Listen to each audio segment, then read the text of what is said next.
In Season 2 of Metrostop Podcast, we'll be stopping by the 16th century and then passing through 2 stations celebrating 2 architects of the Enlightenment. Then, some of the most celebrated writers in French history, whose influence has rippled through pop culture to this day. In this introduction, I want to give some historical context to the age of Enlightenment and why it was a seismic global shift in free thought and reason, and its impact on why it is still echoing in our society today. Welcome to Metrostop Podcast. I'm your host, Kelly Blair. Let's go all the way back to the 16th century, up to 1800. Way before the light there was the medieval worldview, where kings ruled by divine decree, a power bestowed upon them by God himself.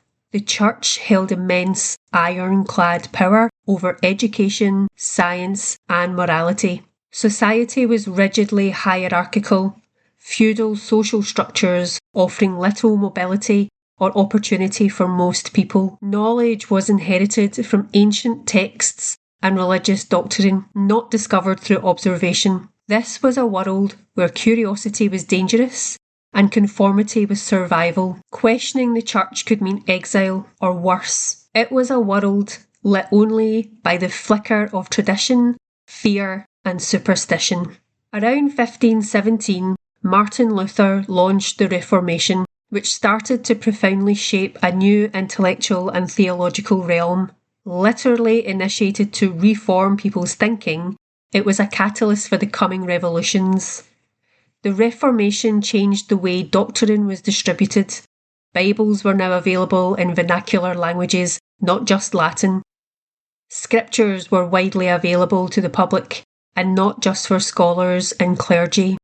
The invention of the printing press meant information was more widely circulated, and literacy rates rose significantly, and, most importantly, individual interpretation of scripture was now encouraged. Minds awakened, telescopes turned skyward, pens challenged power. Between 1543 and 1687, the scientific revolution began with Copernicus theorising that we were not the centre of the universe. Then Galileo providing proof to cement these truths. Then with Kepler, Isaac Newton and Descartes, reason began to rise.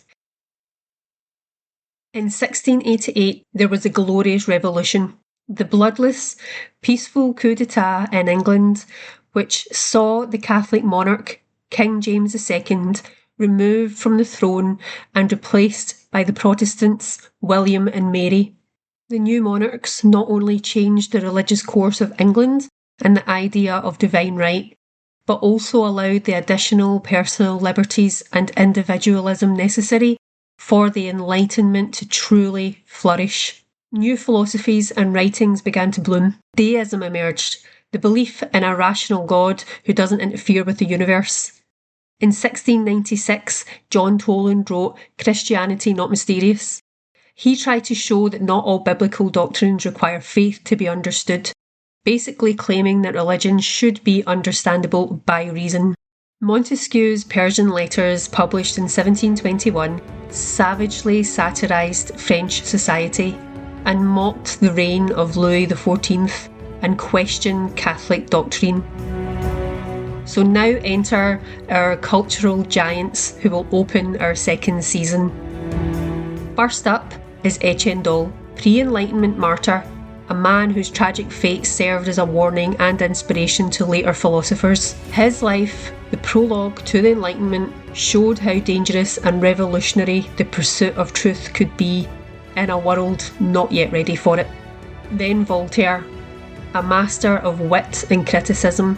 He attacked religious dogma and political tyranny. His Lettres philosophiques praised English freedoms and exposed French hypocrisy. He said, "Those who can make you believe absurdities can make you commit atrocities."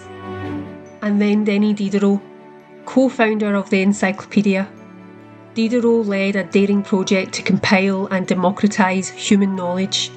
With over 70,000 articles, the Encyclopedia wasn't just a book, it was a revolution.